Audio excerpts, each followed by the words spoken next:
जड भरत और राजा रहुगण की भेंट। एक बार सिंधु सौवीर देश का स्वामी राजा रहुगण पालकी पर चढ़कर जा रहा था। जब वह इक्षुमती नदी के किनारे पहुंचा तब उसकी पालकी उठाने वाले कहारों के जमादार को एक कहार की आवश्यकता पड़ी। कहार की खोज करते समय दैववश उसे ये ब्राह्मण देवता मिल गए। इन्हें देखकर उसने सोचा, यह मनुष्य हृष्ट पुष्ट, जवान और गठीले अंगों वाला है, इसलिए यह तो बैल या गधे के समान अच्छी तरह बोझा ढो सकता है।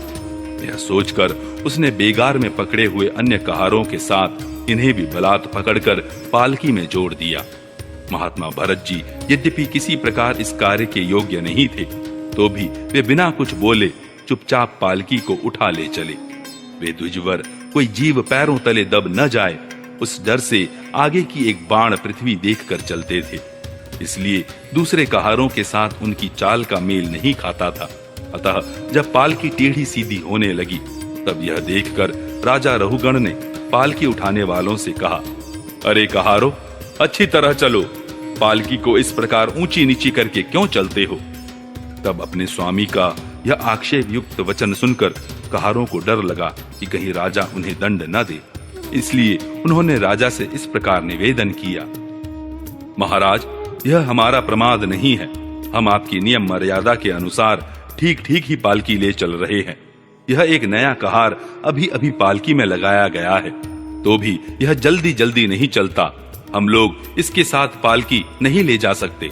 कहारों के ये दीन वचन सुनकर राजा रहुगण ने सोचा, संसर्ग से उत्पन्न होने वाला दोष एक व्यक्ति में होने पर भी उससे संबंध रखने वाले सभी पुरुषों में आ सकता है, इसलिए यदि इसका प्रतिकार न किया गया तो धीरे धीरे ये सभी कहार अपनी चाल बिगाड़ लेंगे। ऐसा सोचकर राजा रहुगण को कुछ क्रोध हो आया। यद्यपि उसने महापुरुषों का सेवन किया था, तथापि क्षत्रिय स्वभाववश बलात् उसकी बुद्धि रजोगुण से व्याप्त हो गई और वह उन द्विज श्रेष्ठ से, जिनका ब्रह्म तेज भस्म से ढके हुए अग्नि के समान प्रकट नहीं था, इस प्रकार व्यंग से भरे वचन कहने लगा, अरे भैया, बड़े दुख की बात है, अवश्य ही तुम बहुत थक गए हो। ज्ञात होता है तुम्हारे इन साथियों ने तुम्हें तनिक भी सहारा नहीं लगाया। इतनी दूर से तुम अकेले ही बड़ी देर से पालकी ढोते चले आ रहे हो। तुम्हारा शरीर भी तो विशेष मोटा ताजा और हट्टा कट्टा नहीं है, और मित्र, बुढ़ापे ने अलग तुम्हें दबा रखा है। इस प्रकार बहुत ताना मारने पर भी वे पहले की ही भांति चुपचाप पालकी उठाए चलते रहे। उन्होंने इसका कुछ भी बुरा न माना, क्योंकि उनकी दृष्टि में तो पंचभूत, इंद्रिय और अंतःकरण का संघात, यह अपना अंतिम शरीर अविद्या का ही कार्य था। वह विविध अंगों से युक्त दिखाई देने पर भी वस्तुतः था ही नहीं, इसलिए उसमें उनका मैं, मेरेपन का मिथ्या अध्यास सर्वथा निवृत्त हो गया था और वे ब्रह्म रूप हो गए थे। पालकी अब भी सीधी चाल से नहीं चल रही है, यह देखकर राजा रहुगण क्रोध से आग बबूला हो गया और कहने लगा, अरे ये क्या है? क्या तू जीता ही मर गया है? तू मेरा निरादर करके आज्ञा का उल्लंघन कर रहा है। मालूम होता है तू सर्वथा प्रमादी है। अरे जैसे दंड पाणी यमराज जन समुदाय को उसके अपराधों के लिए दंड देते हैं, उसी प्रकार मैं भी अभी तेरा इलाज किए देता हूं, तब तेरे होश ठिकाने आ जाएंगे। रहुगण को राजा होने का अभिमान था, इसलिए वह इसी प्रकार बहुत सी अनाप शनाप बातें बोल गया। वह अपने को बड़ा पंडित समझता था, अतः रजतम युक्त अभिमान के वशीभूत होकर उसने भगवान के अनन्य प्रीति पात्र भक्तवर भरत जी का तिरस्कार कर डाला। योगेश्वरों की विचित्र कहानी करनी का तो उसे कुछ पता ही न था। उसकी ऐसी कच्ची बुद्धि देखकर वे संपूर्ण प्राणियों के सुहृद एवं आत्मा ब्रह्मभूत ब्राह्मण देवता मुस्कुराए और बिना किसी प्रकार का अभिमान किए इस प्रकार कहने लगे। जड भारत ने कहा, राजन, तुमने जो कुछ कहा वह यथार्थ है, उसमें कोई उलाहना नहीं है। यदि भार नाम की कोई वस्तु है तो ढोने वाले के लिए है, यदि कोई मार्ग है तो वह चलने वाले के लिए है। मोटापन भी उसी का है। यह सब शरीर के लिए कहा जाता है, आत्मा के लिए नहीं। ज्ञानी जन ऐसी बात नहीं करते। स्थूलता, कृष्णता, आदि व्याधि, भूख, प्यास, भय, कलह, इच्छा, बुढ़ापा, निद्रा, प्रेम, क्रोध, अभिमान और शोक, ये सब धर्म देहाभिमान को लेकर उत्पन्न होने वाले जीव में रहते हैं। मुझ में इनका लेश भी नहीं है। राजन, तुमने जो जीने मरने की बात कही, सो जितने भी विकारी पदार्थ हैं उन सभी में नियमित रूप से ये दोनों बातें देखी जाती हैं, क्योंकि वे सभी आदि अंत वाले हैं। यशस्वी नरेश, जहां स्वामी सेवक भाव स्थिर हो, वहीं आज्ञा पालना आदि का नियम भी लागू हो सकता है। तुम राजा हो और मैं प्रजा हूं। इस प्रकार की भेद बुद्धि के लिए मुझे व्यवहार के सिवा और कहीं तनिक भी अवकाश नहीं दिखाई देता। परमार्थ दृष्टि से देखा जाए तो किसे स्वामी कहें और किसे सेवक। फिर भी राजन, तुम्हें यदि स्वामित्व का अभिमान है तो कहो, मैं तुम्हारी क्या सेवा करूं। वीरवर, मैं मत्त, उन्मत्त और जड के समान अपनी ही स्थिति में रहता हूं। मेरा इलाज करके तुम्हें क्या हाथ लगेगा। यदि मैं वास्तव में जड़ और प्रमादी ही हूं तो भी मुझे शिक्षा देना पिसे हुए को पीसने के समान व्यर्थ ही होगा। श्री सुखदेव जी कहते हैं, परीक्षित, मुनिवर जड भरत यथार्थ तत्व का उपदेश करते हुए इतना उत्तर देकर मौन हो गए। उनका देहात्म बुद्धि का हेतुभूत अज्ञान निवृत्त हो चुका था, इसलिए वे परम शांत हो गए थे। अतः इतना कहकर भोग द्वारा प्रारब्ध क्षय करने के लिए वे फिर पहले के ही समान उस पालकी को कंधे पर लेकर चलने लगे। सिंधु सौवीर नरेश रहुगण भी अपनी उत्तम श्रद्धा के कारण तत्व जिज्ञासा का पूरा अधिकारी था। जब उसने उन द्विश्रेष्ठ के अनेकों योग ग्रंथों से समर्थित और हृदय की ग्रंथि का छेदन करने वाले ये वाक्य सुने, तब वह तत्काल पालकी से उतर पड़ा। उसका राजमद सर्वथा दूर हो गया और वह उनके चरणों में सिर रखकर अपना अपराध क्षमा कराते हुए इस प्रकार कहने लगा, देव, आपने द्विजों का चिन्ह यज्ञोपवीत धारण कर रखा है। बतलाइए, इस प्रकार प्रच्छन्न भाव से विचरने वाले आप कौन हैं? क्या आप दत्तात्रेय आदि अवधूतों में से कोई हैं? आप किसके पुत्र हैं? आपका कहाँ जन्म हुआ है और यहाँ कैसे आपका पदार्पण हुआ है? यदि आप हमारा कल्याण करने पधारे हैं तो क्या आप साक्षात सत्वमूर्ति भगवान कपिल जी ही तो नहीं हैं? मुझे इंद्र के वज्र का कोई डर नहीं है, न मैं महादेव जी के त्रिशूल से डरता हूँ और न यमराज के दंड से। मुझे अग्नि, सूर्य, चंद्र, वायु और कुबेर के अस्त्र शस्त्रों का भी कोई भय नहीं है, परंतु मैं ब्राह्मण कुल के अपमान से बहुत ही डरता हूँ। अतः कृपया बतलाइए, इस प्रकार अपने विज्ञान और शक्ति को छिपाकर मूर्खों की भांति विचरने वाले आप कौन हैं? विषयों से तो आप सर्वथा अनासक्त जान पड़ते हैं। मुझे आपकी कोई थाह नहीं मिल रही है। साधु, आपके योग युक्त वाक्यों की बुद्धि द्वारा आलोचना करने पर भी मेरा संदेह दूर नहीं होता। मैं आत्मज्ञानी मुनियों के परम गुरु और साक्षात श्री हरि की ज्ञान शक्ति के अवतार योगेश्वर भगवान कपिल से यह पूछने के लिए जा रहा था कि इस लोक में एकमात्र शरण लेने योग्य कौन है। क्या आप वे कपिल मुनि ही हैं जो लोगों की दशा देखने के लिए इस प्रकार अपना रूप छिपाकर विचर रहे हैं? भला घर में आसक्त रहने वाला विवेकहीन पुरुष योगेश्वरों की गति कैसे जान सकता है? मैंने युद्धादि कर्मों में अपने को श्रम होते देखा है, इसलिए मेरा अनुमान है कि बोझा ढोने और मार्ग में चलने से आपको भी अवश्य ही होता होगा। मुझे तो व्यवहार मार्ग भी सत्य ही जान पड़ता है, क्योंकि मिथ्या घड़े से जल लाना आदि कार्य नहीं होता। चूल्हे पर रखी हुई बटलोई जब अग्नि से तपने लगती है तब उसका जल भी खौलने लगता है और फिर उस जल से चावल का भीतरी भाग भी पक जाता है। इसी प्रकार अपनी उपाधि के धर्मों का अनुवर्तन करने के कारण देह, इंद्रिय, प्राण और मन की सन्निधि से आत्मा को भी उनके धर्म श्रम आदि का अनुभव होता ही है। आपने जो दंडादि की व्यर्थता बताई, सो राजा तो प्रजा का शासन और पालन करने के लिए नियुक्त किया हुआ उसका दास ही है। उसका उन्मत्तादि को दंड देना पिसे हुए को पीसने के समान व्यर्थ नहीं हो सकता, क्योंकि अपने धर्म का आचरण करना भगवान की सेवा ही है।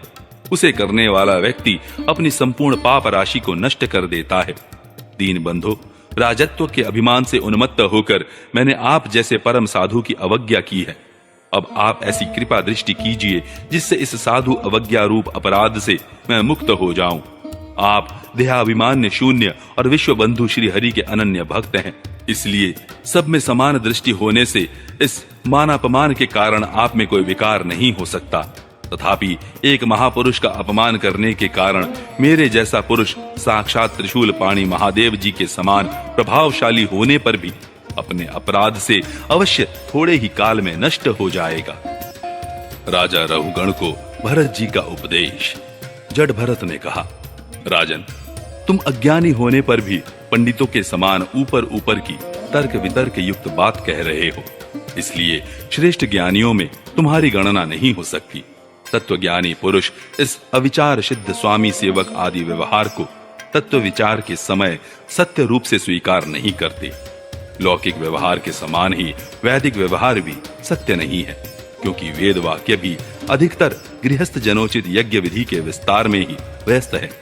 राग द्वेषादि दोषों से रहित विशुद्ध तत्व ज्ञान की पूरी अभिव्यक्ति प्राय उनमें भी नहीं हुई है। जिसे गृहस्थोचित यज्ञादि कर्मों से प्राप्त होने वाला स्वर्गादि सुख स्वप्न के समान हेय नहीं जान पड़ता, उसे तत्व ज्ञान कराने में साक्षात उपनिषद वाक्य भी समर्थ नहीं है। जब तक मनुष्य का मन सत्व, रज अथवा तमोगुण के वशीभूत रहता है, तब तक वह बिना किसी अंकुश के उसकी ज्ञानेंद्रिय और कर्मेंद्रियों से शुभाशुभ कर्म कराता रहता है। यह मन वासनामय, विषयासक्त, गुणों से प्रेरित, विकारी और भूत एवं इंद्रिय रूप 16 कलाओं में मुख्य है। यही भिन्न भिन्न नामों से देवता और मनुष्यादि रूप धारण करके शरीर रूप उपाधियों के भेद से जीव की उत्तमता और अधमता का कारण होता है। यह मायामय मन संसार चक्र में छलने वाला है। यही अपनी देह के अभिमानी जीव से मिलकर उसे काल क्रम से प्राप्त हुए सुख दुख और इनसे व्यतिरिक्त मोहरूप अवश्यंभावी फलों की अभिव्यक्ति करता है। जब तक यह मन रहता है, तभी तक जागृत और स्वप्न अवस्था का व्यवहार प्रकाशित होकर जीव का दृश्य बनता है। इसलिए पंडित जन मन को ही त्रिगुणमय अधम संसार का और गुणातीत परमोत्कृष्ट मोक्ष पद का कारण बताते हैं। विषयासक्त मन जीव को संसार संकट में डाल देता है। विषयहीन होने पर वही उसे शांतिमय मोक्ष पद प्राप्त करा देता है। जिस प्रकार घी से भीगी हुई बत्ती को खाने वाले दीपक से तो धुएं वाली शिखा निकलती रहती है, और जब घी समाप्त हो जाता है तब वह अपने कारण अग्नि तत्व में लीन हो जाता है। उसी प्रकार विषय और कर्मों में आसक्त हुआ मन तरह तरह की वृत्तियों का आश्रय लिए रहता है, और इनसे मुक्त होने पर वह अपने तत्व में लीन हो जाता है। वीरवर, 5 कर्मेंद्रिय, 5 ज्ञानेंद्रिय और 1 अहंकार, ये 11 मन की वृत्तियां हैं, तथा 5 प्रकार के कर्म, 5 तन्मात्र और 1 शरीर, ये 11 उनके आधारभूत विषय कहे जाते हैं। गंध, रूप, स्पर्श, रस और शब्द, ये 5 ज्ञानेंद्रियों के विषय हैं। मल त्याग, संभोग, गमन, भाषण और लेना देना आदि व्यापार, ये 5 कर्मेंद्रियों के विषय हैं, तथा शरीर को यह मेरा है इस प्रकार स्वीकार करना अहंकार का विषय है। कुछ लोग अहंकार को मन की 12वीं वृत्ति और उसके आश्रय शरीर को 12वां विषय मानते हैं। ये मन की 11 वृत्तियां द्रव्य, स्वभाव, आशय, कर्म और काल के द्वारा सैकड़ों, हजारों और करोड़ों भेदों में परिणत हो जाती है, किंतु इनकी सत्ता क्षेत्रज्ञ आत्मा की सत्ता से ही है, स्वतः या परस्पर मिलकर नहीं है। ऐसा होने पर भी मन से क्षेत्रज्ञ का कोई संबंध नहीं है। यह तो जीव की ही माया निर्मित उपाधि है। यह प्राय संसार बंधन में डालने वाले अविशुद्ध कर्मों में ही प्रवृत्त रहता है। इसकी ये वृत्तियां प्रवाह रूप से नियत ही रहती है। जागृत और स्वप्न के समय वे प्रकट हो जाती हैं और सुषुप्ति में छिप जाती हैं। इन दोनों ही अवस्थाओं में क्षेत्रज्ञ जो विशुद्ध चिन्ह मात्र है, मन की इन वृत्तियों को साक्षी रूप से देखता रहता है। यह क्षेत्रज्ञ परमात्मा सर्वव्यापक, जगत का आदि कारण, परिपूर्ण, अपरोक्ष, स्वयं प्रकाश, अजन्मा, ब्रह्मादि का भी नियंता और अपने अधीन रहने वाली माया के द्वारा सबके अंतःकरणों में रहकर जीवों को प्रेरित करने वाला समस्त भूतों का आश्रय रूप भगवान वासुदेव है। जिस प्रकार वायु संपूर्ण स्थावर जंगम प्राणियों में प्राण रूप से प्रविष्ट होकर उन्हें प्रेरित करती है, उसी प्रकार वह परमेश्वर भगवान वासुदेव सर्वसाक्षी आत्म स्वरूप से इस संपूर्ण प्रपंच में ओतप्रोत है। राजन, जब तक मनुष्य ज्ञानोदय के द्वारा इस माया का तिरस्कार कर सबकी आसक्ति छोड़कर तथा काम क्रोधादि 6 शत्रुओं को जीतकर आत्म तत्व को नहीं जान लेता, और जब तक वह आत्मा के उपाधि रूप मन को संसार दुख का क्षेत्र नहीं समझता, तब तक वह इस लोक में यूं ही भटकता रहता है, क्योंकि यह चित्त उसके शोक, मोह, रोग, राग, लोभ और वैर आदि के संस्कार तथा ममता की वृद्धि करता रहता है। यह मन ही तुम्हारा बड़ा बलवान शत्रु है।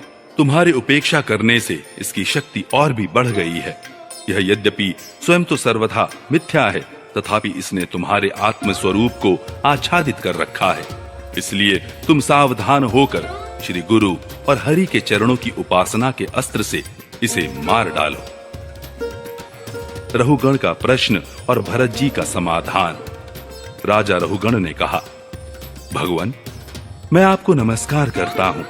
आपने जगत का उद्धार करने के लिए ही यह देह धारण की है। योगेश्वर, अपने परमानंदमय स्वरूप का अनुभव करके आप इस स्थूल शरीर से उदासीन हो गए हैं तथा एक जड़ ब्राह्मण के वेश से अपने नित्य ज्ञानमय स्वरूप को जनसाधारण की दृष्टि से ओझल किए हुए हैं। मैं आपको बार बार नमस्कार करता हूं। ब्राह्मण, जिस प्रकार ज्वर से पीड़ित रोगी के लिए मीठी औषधि और धूप से तपे हुए पुरुष के लिए शीतल जल अमृत तुल्य होता है, उसी प्रकार मेरे लिए, जिसकी विवेक बुद्धि को देहाभिमान रूप विषैले सर्प ने डस लिया है, आपके वचन अमृतमय औषधि के समान है। देव, मैं आपसे अपने संशयों की निवृत्ति तो पीछे कराऊंगा। पहले तो इस समय आपने जो अध्यात्म योगमय उपदेश दिया है, उसी को सरल करके समझाइए। उसे समझने की मुझे बड़ी उत्कंठा है।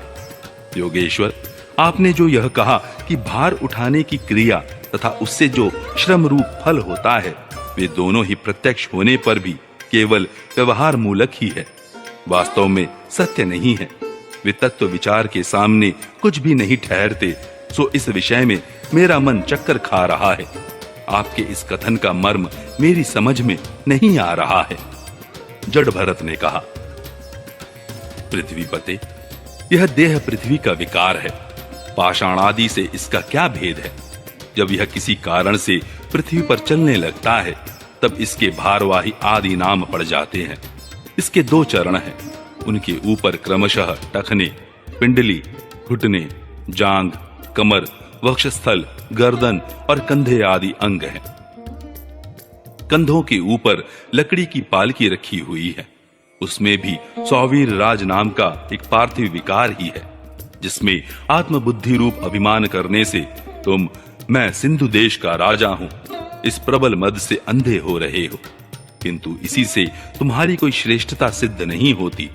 वास्तव में तो तुम बड़े क्रूर और धृष्ट ही हो। तुमने इन बेचारे दीन दुखिया कहारों को बेगार में पकड़कर पालकी में जोत रखा है और फिर महापुरुषों की सभा में बढ़ बढ़कर बातें बनाते हो कि मैं लोगों की रक्षा करने वाला हूं। यह तुम्हें शोभा नहीं देता। हम देखते हैं कि संपूर्ण चराचर भूत सर्वदा पृथ्वी से ही उत्पन्न होते हैं और पृथ्वी में ही लीन होते हैं। अतः उनके क्रिया भेद के कारण जो अलग अलग नाम पड़ गए हैं, बताओ तो उनके सिवा व्यवहार का और क्या मूल है? इस प्रकार पृथ्वी शब्द का व्यवहार भी मिथ्या ही है, वास्तविक नहीं है, क्योंकि यह अपने उपादान कारण सूक्ष्म परमाणुओं में लीन हो जाती है और जिनके मिलने से पृथ्वी रूप कार्य की सिद्धि होती है, वे परमाणु अविद्यावश मन से ही कल्पना किए हुए हैं। वास्तव में उनकी भी सत्ता नहीं है। इसी प्रकार और भी जो कुछ पतला मोटा, छोटा बड़ा, कार्य कारण तथा चेतन और अचेतन आदि गुणों से युक्त द्वैत प्रपंच है, उसे भी द्रव्य, स्वभाव, आशय, काल और कर्म आदि नामों वाली भगवान की माया का ही कार्य समझो। विशुद्ध परमार्थ रूप, अद्वितीय तथा भीतर बाहर के भेद से रहित परिपूर्ण ज्ञान ही सत्य वस्तु है। वह सर्वांतरवर्ती और सर्वथा निर्विकार है। उसी का नाम भगवान है और उसी को पंडित जन वासुदेव कहते हैं। रहुगण, महापुरुषों के चरणों की धूलि से अपने को नहलाए बिना केवल तप, यज्ञादि वैदिक कर्म, अन्नादि के दान, अतिथि सेवा, दीन सेवा आदि गृहस्थोचित धर्मानुष्ठान, वेदाध्ययन अथवा जल, अग्नि या सूर्य की उपासना आदि किसी भी साधन से यह परमात्म ज्ञान प्राप्त नहीं हो सकता। इसका कारण यह है कि महापुरुषों के समाज में सदा पवित्र कीर्ति श्री हरि के गुणों की चर्चा होती रहती है, जिससे विषय वार्ता तो पास ही नहीं फटकने पाती। और जब भगवत कथा का नित्य प्रति सेवन किया जाता है, तब वह मोक्ष आकांक्षी पुरुष की शुद्ध बुद्धि को भगवान वासुदेव में लगा देती है। पूर्व जन्म में मैं भरत नाम का राजा था। ऐहिक और पारलौकिक दोनों प्रकार के विषयों से विरक्त होकर भगवान की आराधना में ही लगा रहता था। तो भी एक मृग में आसक्ति हो जाने से मुझे परमार्थ से भ्रष्ट होकर अगले जन्म में मृग बनना पड़ा। किंतु भगवान श्री कृष्ण की आराधना के प्रभाव से उस मृग योनि में भी मेरी पूर्व जन्म की स्मृति लुप्त नहीं हुई। इसी से अब मैं जनसंसर्ग से डरकर सर्वदा असंग भाव से गुप्त रूप से ही विचरता रहता हूँ। सारांश यह है कि विरक्त महापुरुषों के सत्संग से प्राप्त ज्ञान रूप खड्ग के द्वारा मनुष्य को इस लोक में ही अपने मोह बंधन को काट डालना चाहिए। फिर श्री हरि की लीलाओं के कथन और श्रवण से भगवत स्मृति बनी रहने के कारण वह सुगमता से ही संसार मार्ग को पार करके भगवान को प्राप्त कर सकता है। 13वां अध्याय, भवाटवी का वर्णन और रहुगण का संशय नाश। जड़ भरत ने कहा, राजन, यह जीव समूह सुख रूप धन में आसक्त देश देशांतर में घूम फिरकर व्यापार करने वाले व्यापारियों के दल के समान है। इसे माया ने दुस्तर प्रवृत्ति मार्ग में लगा दिया है। इसलिए इसकी दृष्टि सात्विक, राजस, तामस भेद से नाना प्रकार के कर्मों पर ही जाती है। उन कर्मों में भटकता भटकता यह संसार रूप जंगल में पहुंच जाता है। वहां इसे तनिक भी शांति नहीं मिलती। महाराज, उस जंगल में 6 डाकू हैं। इस वणिक समाज का नायक बड़ा दुष्ट है। उसके नेतृत्व में जब यह वहां पहुंचता है तब ये लुटेरे बलात् इसका सब माल मत्ता लूट लेते हैं तथा भेड़िए जिस प्रकार भेड़ों के झुंड में घुसकर उन्हें खींच ले जाते हैं, उसी प्रकार इसके साथ रहने वाले गीदड़ ही इसे असावधान देखकर इसके धन को इधर उधर खींचने लगते हैं। वह जंगल बहुत सी लता, घास और झाड़ झंखाड़ के कारण बहुत दुर्गम हो रहा है। उसमें तीव्र डांस और मच्छर इसे चैन नहीं लेने देते। वहां इसे कभी तो गंधर्व नगर दिखने लगता है और कभी कभी चमचमाता हुआ अति चंचल अज्ञा बेताल आंखों के सामने आ जाता है। यह वणिक समुदाय इस वन में निवास स्थान, जल और धनादि में आसक्त होकर इधर उधर भटकता रहता है। कभी बवंडर से उठी हुई धूल के द्वारा जब सारी दिशाएं धूमाच्छादित सी हो जाती हैं और इसकी आंखों में भी धूल भर जाती है तो इसे दिशाओं का ज्ञान भी नहीं रहता। कभी इसे दिखाई न देने वाले झिंगुरों का कर्णकटु शब्द सुनाई देता है। कभी उल्लुओं की बोली से इसका चित्त व्यथित हो जाता है। कभी इसे भूख सताने लगती है तो यह निंदनीय वृक्षों का ही सहारा टटोलने लगता है और कभी प्यास से व्याकुल होकर मृग तृष्णा की ओर दौड़ लगाता है। कभी जलहीन नदियों की ओर जाता है। कभी अन्न न मिलने पर आपस में एक दूसरे से भोजन प्राप्ति की इच्छा करता है। कभी दावानल में घुसकर अग्नि से झुलस जाता है और कभी यक्ष लोग इसके प्राण खींचने लगते हैं तो यह खिन्न होने लगता है। कभी अपने से अधिक बलवान लोग इसका धन छीन लेते हैं तो यह दुखी होकर शोक और मोह से अचेत हो जाता है और कभी गंधर्व नगर में पहुंचकर घड़ी भर के लिए सब दुख भूलकर खुशी मनाने लगता है। कभी पर्वतों पर चढ़ना चाहता है तो कांटे और कंकड़ों द्वारा पैर चलनी हो जाने से उदास हो जाता है। कुटुंब बहुत बढ़ जाता है और उदर पूर्ति का साधन नहीं होता तो भूख की ज्वाला से संतप्त होकर अपने ही बंधु बांधवों पर खींचने लगता है। कभी अजगर सर्प का ग्रास बनकर वन में फेंके हुए मुर्दे के समान पड़ा रहता है। उस समय इसे कोई सुध-बुध नहीं रहती। कभी दूसरे विषैले जंतु इसे काटने लगते हैं तो उनके विष के प्रभाव से अंधा होकर किसी अंधे कुएं में गिर पड़ता है और घोर दुखमय अंधकार में बेहोश पड़ा रहता है। कभी मधु खोजने लगता है तो मक्खियां इसके नाक में दम कर देती हैं और इसका सारा अभिमान नष्ट हो जाता है। यदि किसी प्रकार अनेकों कठिनाइयों का सामना करके वह मिल भी गया तो बलात् दूसरे लोग उसे छीन लेते हैं। कभी शीत, घाम, आंधी और वर्षा से अपनी रक्षा करने में असमर्थ हो जाता है। कभी आपस में थोड़ा बहुत व्यापार करता है तो धन के लोभ से दूसरों को धोखा देकर उनसे वैर ठान लेता है। कभी कभी उस संसार वन में इसका धन नष्ट हो जाता है तो इसके पास शैया, आसन, रहने के लिए स्थान और सैर सपाटे के लिए सवारी आदि भी नहीं रहते। तब दूसरों से याचना करता है।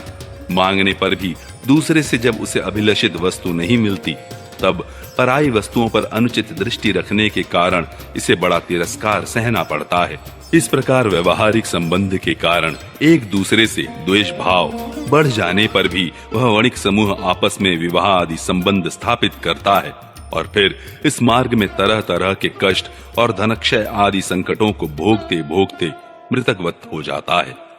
साथियों में से जो मरते जाते हैं, उन्हें जहां का तहां छोड़कर नवीन उत्पन्न हुओं का साथ लिए वह बनीजरों का समूह बराबर आगे ही बढ़ता रहता है। वीरवर, उनमें से कोई भी प्राणी न तो आज तक वापस लौटा है और न किसी ने इस संकटपूर्ण मार्ग को पार करके परमानंदमय योग की ही शरण ली है। जिन्होंने बड़े बड़े दिक्पालों को जीत लिया है, वे धीर वीर पुरुष भी पृथ्वी में यह मेरी है ऐसा अभिमान करके आपस में वैर ठानकर संग्राम भूमि में जूझ जाते हैं, तो भी उन्हें भगवान विष्णु का वह अविनाशी पद नहीं मिलता जो वैरहीन परमहंसों को प्राप्त होता है। इस भवाटवी में भटकने वाला यह बनीजरों का दल कभी किसी लता की डालियों का आश्रय लेता है और उस पर रहने वाले मधुर भाषी पक्षियों के मोह में फंस जाता है। कभी सिंहों के समूह से भय मानकर बगुला, कंक और गिद्धों से प्रीति करता है। जब उनसे धोखा उठाता है तब हंसों की पंक्ति में प्रवेश करना चाहता है, किंतु उसे उनका आचार नहीं सुहाता, इसलिए वानरों में मिलकर उनके जाति स्वभाव के अनुसार दाम्पत्य सुख में रत रहकर विषय भोगों से इंद्रियों को तृप्त करता रहता है और एक दूसरे का मुख देखते देखते अपनी आयु की अवधि को भूल जाता है। वहां वृक्षों में क्रीड़ा करता हुआ पुत्र और स्त्री के स्नेह पाश में बंध जाता है। इसमें मैथुन की वासना इतनी बढ़ जाती है कि तरह तरह के दुर्व्यवहारों से दीन होने पर भी यह विवश होकर अपने बंधन को तोड़ने का साहस नहीं कर सकता। कभी असावधानी से पर्वत की गुफा में गिरने लगता है तो उसमें रहने वाले हाथी से डरकर किसी लता के सहारे लटका रहता है। शत्रुदमन, यदि किसी प्रकार इसे उस आपत्ति से छुटकारा मिल जाता है तो यह फिर अपने गोल में मिल जाता है। जो मनुष्य माया की प्रेरणा से एक बार इस मार्ग में पहुंच जाता है, उसे भटकते भटकते अंत तक अपने परम पुरुषार्थ का पता नहीं लगता। रहुगण, तुम भी इसी मार्ग में भटक रहे हो, इसलिए अब प्रजा को दंड देने का कार्य छोड़कर समस्त प्राणियों के सुहृद हो जाओ और विषयों में अनासक्त होकर भगवत सेवा से तीक्ष्ण किया हुआ ज्ञान रूप खड्ग लेकर इस मार्ग को पार कर लो। राजा रहुगण ने कहा, अहो, समस्त योनियों में यह मनुष्य जन्म ही श्रेष्ठ है। अन्यान्य लोकों में प्राप्त होने वाले देवादि उत्कृष्ट जन्मों से भी क्या लाभ है, जहां भगवान ऋषिकेश के पवित्र यश से शुद्ध अंतःकरण वाले आप जैसे महात्माओं का अधिकाधिक समागम नहीं मिलता। आपके चरण कमलों की रज का सेवन करने से जिनके सारे पाप ताप नष्ट हो गए हैं, उन महानुभावों को भगवान की विशुद्ध भक्ति प्राप्त होना कोई विचित्र बात नहीं है। मेरा तो आपके 2 घड़ी के सत्संग से ही सारा कुतर्क मूलक अज्ञान नष्ट हो गया है। ब्रह्म ज्ञानियों में जो वयोवृद्ध हो उन्हें नमस्कार है, जो शिशु हो उन्हें नमस्कार है, जो युवा हो उन्हें नमस्कार है, जो क्रीड़ारत बालक हो उन्हें भी नमस्कार है। जो ब्रह्मज्ञानी ब्राह्मण अवधूत वेश से पृथ्वी पर विचरते हैं, उनसे हम जैसे ऐश्वर्योन्मत्त राजाओं का कल्याण हो। श्री सुखदेव जी कहते हैं, उत्तरानंदन, इस प्रकार उन परम प्रभावशाली ब्रह्म ऋषि पुत्र ने अपना अपमान करने वाले सिंधु नरेश रहुगण को भी अत्यंत करुणावश आत्म तत्व का उपदेश दिया। तब राजा रहुगण ने दीन भाव से उनके चरणों की वंदना की। फिर वे परिपूर्ण समुद्र के समान शांत चित्त और उपरतेंद्रिय होकर पृथ्वी पर विचरने लगे। उनके सत्संग से परमात्म तत्व का ज्ञान पाकर सौवीरपति रहुगण ने भी अंतःकरण में अविद्यावश आरोपित देहात्म बुद्धि को त्याग दिया। राजन, जो लोग भगवत आश्रित अनन्य भक्तों की शरण ले लेते हैं, उनका ऐसा ही प्रभाव होता है। उनके पास अविद्या ठहर नहीं सकती। राजा परीक्षित ने कहा, महाभागवत मुनि श्रेष्ठ, आप परम विद्वान हैं। आपने रूपक आदि के द्वारा अप्रत्यक्ष रूप से जीवों के जिस संसार रूप मार्ग का वर्णन किया है, उस विषय की कल्पना विवेकी पुरुषों की बुद्धि ने की है। वह अल्प बुद्धि वाले पुरुषों की समझ में सुगमता से नहीं आ सकता अतः मेरी प्रार्थना है कि इस दुर्बोध विषय को रूपक का स्पष्टीकरण करने वाले शब्दों से खोलकर समझाइए। भवाटवी का स्पष्टीकरण। श्री सुखदेव जी कहते हैं, राजन, देहाभिमानी जीवों के द्वारा सत्वादि गुणों के भेद से शुभ, अशुभ और मिश्र 3 प्रकार के कर्म होते रहते हैं। उन कर्मों के द्वारा ही निर्मित नाना प्रकार के शरीरों के साथ होने वाला जो संयोग वियोग आदि रूप अनादि संसार जीव को प्राप्त होता है, उसके अनुभव के 6 द्वार हैं। मन और 5 ज्ञानेंद्रियां। उनसे विवश होकर यह जीव समूह मार्ग भूलकर भयंकर वन में भटकते हुए धन के लोभी बनिजारों के समान परम समर्थ भगवान विष्णु के आश्रित रहने वाली माया की प्रेरणा से विहड़ वन के समान दुर्गम मार्ग में पड़कर संसार वन में जा पहुंचता है। यह वन शमशान के समान अत्यंत अशुभ है। इसमें भटकते हुए उसे अपने शरीर से किए हुए कर्मों का फल भोगना पड़ता है। यहाँ अनेकों विघ्नों के कारण उसे अपने व्यापार में सफलता भी नहीं मिलती, तो भी यह उसके श्रम को शांत करने वाले श्री हरि एवं गुरुदेव के चरणारविंद मकरंद मधु के रसिक भक्त भ्रमरों के मार्ग का अनुसरण नहीं करता। इस संसार वन में मन सहित 6 इंद्रियां ही अपने कर्मों की दृष्टि से डाकुओं के समान है। पुरुष बहुत सा कष्ट उठाकर जो धन कमाता है, उसका उपयोग धर्म में होना चाहिए। वही धर्म यदि साक्षात भगवान परम पुरुष की आराधना के रूप में होता है, तो उसे परलोक में निश्रेयस का हेतु बतलाया गया है। किंतु जिस मनुष्य का बुद्धि रूप सारथी विवेकहीन होता है और मन वश में नहीं होता, उसके उस धर्मोपयोगी धन को ये मन सहित 6 इंद्रियां देखना, स्पर्श करना, सुनना, स्वाद लेना, सूंघना, संकल्प विकल्प करना और निश्चय करना, इन वृत्तियों के द्वारा गृहस्थोचित विषय भोगों में फंसाकर उसी प्रकार लूट लेती हैं, जिस प्रकार बेईमान मुखिया का अनुगमन करने वाले एवं असावधान बनिजारों के दल का धन चोर डाकू लूट ले जाते हैं।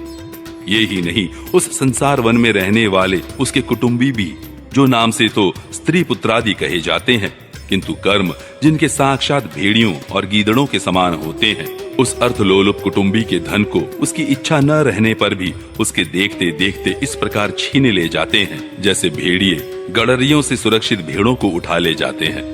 जिस प्रकार यदि किसी खेत के बीजों को अग्नि द्वारा जला न दिया गया हो, तो प्रतिवर्ष जोतने पर भी खेती का समय आने पर वह फिर झाड़ झंकाड़, लता और तृण आदि से गहन हो जाता है, उसी प्रकार यह गृहस्थाश्रम भी कर्म भूमि है।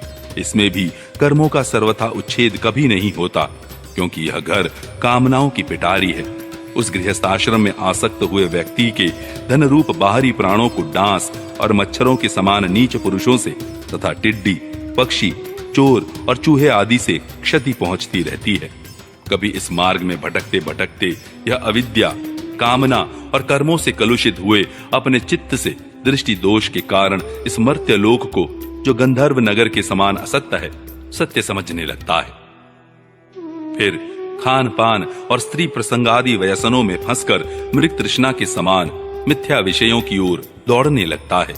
कभी बुद्धि के रजोगुण से प्रभावित होने पर सारे अनर्थों की जड़ अग्नि के मलरूप सोने को ही सुख का साधन समझकर उसे पाने के लिए लालायित हो इस प्रकार दौड़ धूप करने लगता है, जैसे वन में जाड़े से ठिठुरता हुआ पुरुष अग्नि के लिए व्याकुल होकर उन्मुख पिशाच की ओर उसे आग समझकर दौड़े। कभी इस शरीर को जीवित रखने वाले घर, अन्न, जल और धन आदि में अभिनिवेश करके इस संसारारण्य में इधर उधर दौड़ धूप करता रहता है। कभी बवंडर के समान आंखों में धूल झोंक देने वाली स्त्री गोद में बैठा लेती है, तो तत्काल रागांध सा होकर सत्पुरुषों की मर्यादा का भी विचार नहीं करता। उस समय नेत्रों में रजोगुण की धूल भर जाने से बुद्धि ऐसी मलिन हो जाती है कि अपने कर्मों के साक्षी दिशाओं के देवताओं को भी भुला देता है। कभी अपने आप ही एकाध बार विषयों का मिथ्यात्व जान लेने पर भी अनादिकाल से देह में आत्मबुद्धि रहने से विवेक बुद्धि नष्ट हो जाने के कारण उन मरुमरीचिका तुल्य विषयों की ओर ही फिर दौड़ने लगता है। कभी प्रत्यक्ष शब्द करने वाले उल्लू के समान शत्रुओं की और परोक्ष रूप से बोलने वाले झिंगुरों के समान राजा की अति कठोर एवं दिल को दहला देने वाली डरावनी डांट डपट से इसके कान और मन को बड़ी व्यथा होती है।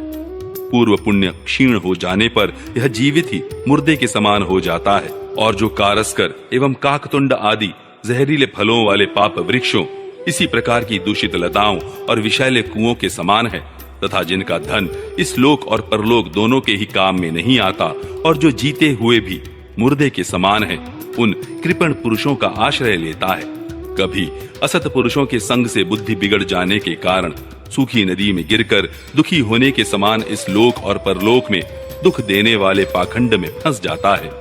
जब दूसरों को सताने से उसे अन्न भी नहीं मिलता, तब वह अपने सगे पिता पुत्रों को अथवा पिता या पुत्र आदि का एक तिनका भी जिनके पास देखता है, उनको फाड़ खाने के लिए तैयार हो जाता है। कभी दावानल के समान प्रिय विषयों से शून्य एवं परिणाम में दुखमय घर में पहुंचता है, तो वहां इष्ट जनों के वियोग आदि से उसके शोक की आग भड़क उठती है। उससे संतप्त होकर वह बहुत ही खिन्न होने लगता है।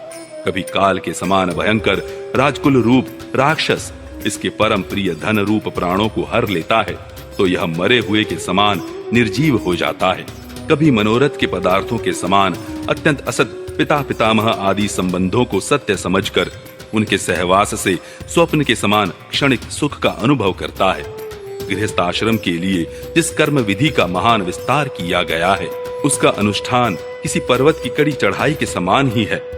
लोगों को उस ओर प्रवृत्त देखकर उनकी देखा देखी जब यह भी उसे पूरा करने का प्रयत्न करता है, तब तरह तरह की कठिनाइयों से क्लेशित होकर कांटे और कंकड़ों से भरी भूमि में पहुंचे हुए व्यक्ति के समान दुखी हो जाता है।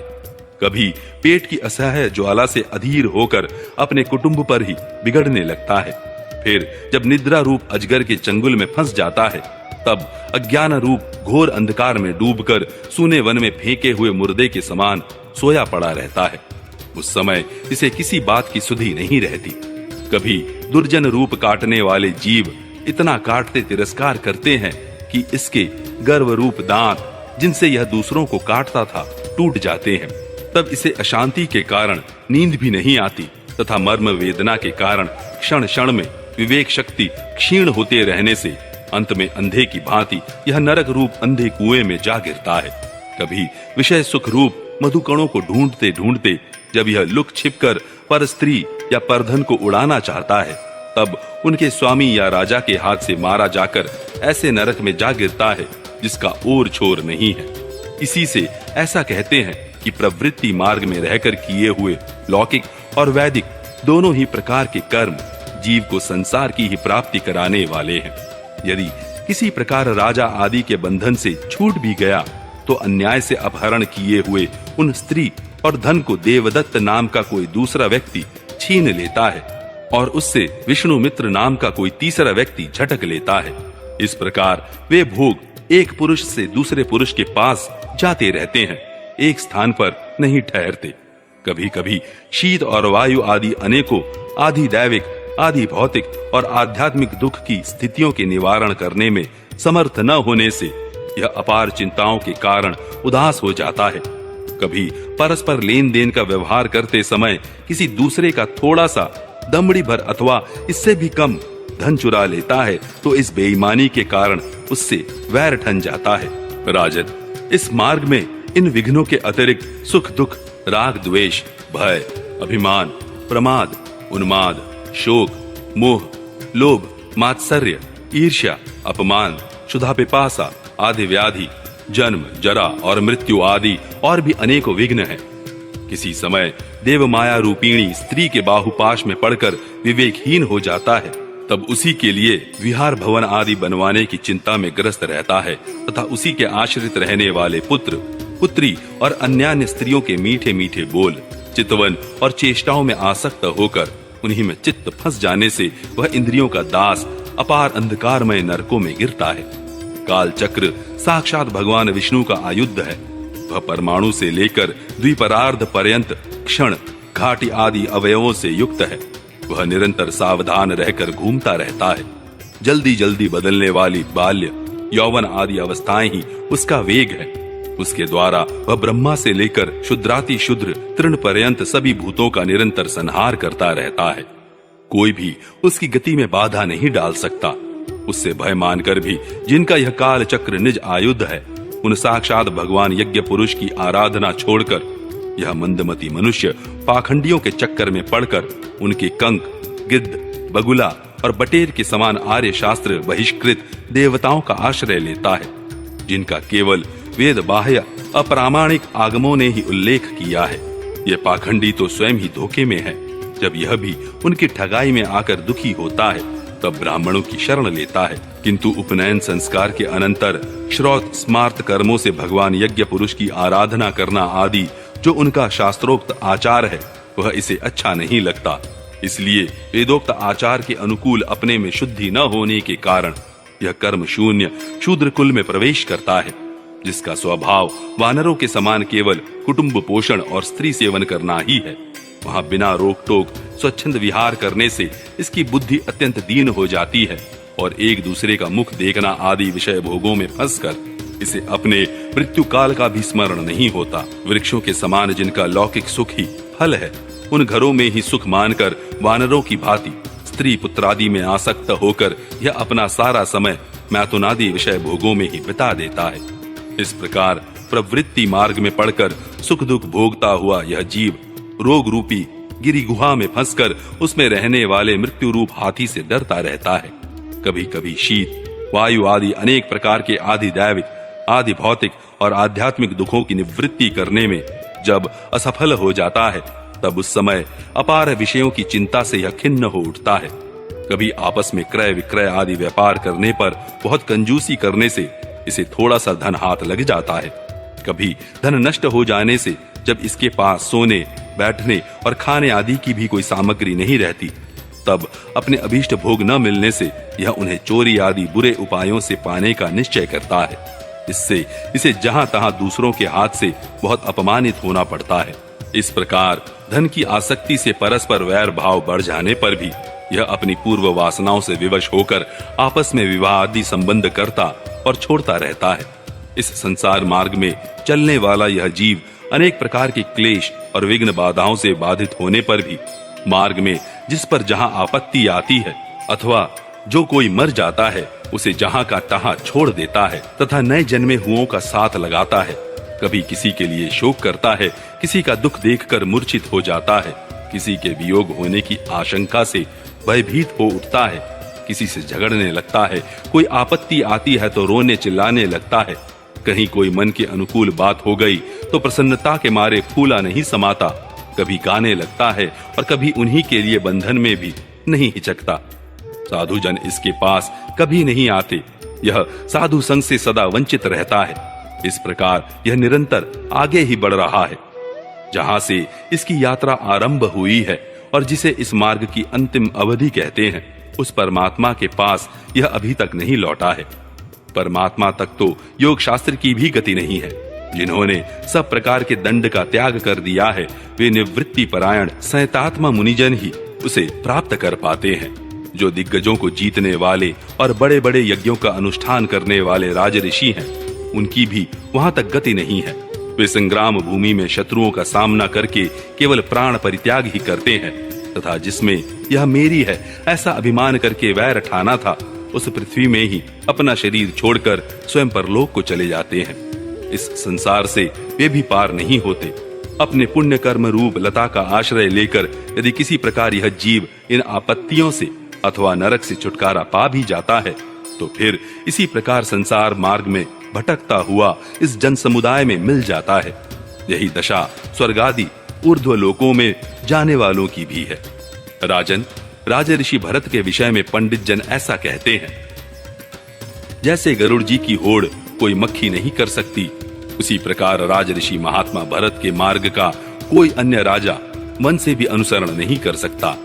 उन्होंने पुण्य कीर्ति श्री हरि में अनुरक्त होकर अति मनोरम स्त्री, पुत्र, मित्र और राज्यादि को युवावस्था में ही विष्ठा के समान त्याग दिया था। दूसरों के लिए तो इन्हें त्यागना बहुत ही कठिन है। उन्होंने अति दुस्तज्य पृथ्वी, पुत्र, स्वजन, संपत्ति और स्त्री की तथा जिसके लिए बड़े बड़े देवता भी लालायित रहते हैं, किंतु जो स्वयं उनकी दया दृष्टि के लिए उन पर दृष्टिपात करती रहती थी, उस लक्ष्मी की भी लेश मात्र इच्छा नहीं की। यह सब उनके लिए उचित ही था, क्योंकि जिन महानुभावों का चित्त भगवान मधुसूदन की सेवा में अनुरक्त हो गया है, उनकी दृष्टि में मोक्ष पद भी अत्यंत तुच्छ है। उन्होंने मृग शरीर छोड़ने की इच्छा होने पर उच्च स्वर से कहा था कि धर्म की रक्षा करने वाले, धर्मानुष्ठान में निपुण, योगगम्य, सांख्य के प्रतिपाद्य, प्रकृति के अधीश्वर, यज्ञ मूर्ति, सर्वांतरयामी श्री हरि को नमस्कार है। राजन, राजऋषि भरत के पवित्र गुण और कर्मों की भक्तजन भी प्रशंसा करते हैं। उनका यह चरित्र बड़ा कल्याणकारी, आयु और धन की वृद्धि करने वाला, लोक में सुयश बढ़ाने वाला और अंत में स्वर्ग तथा मोक्ष की प्राप्ति कराने वाला है। जो पुरुष इसे सुनता या सुनाता है और इसका अभिनंदन करता है, उसकी सारी कामनाएं स्वयं ही पूर्ण हो जाती हैं। दूसरों से उसे कुछ भी नहीं मांगना पड़ता।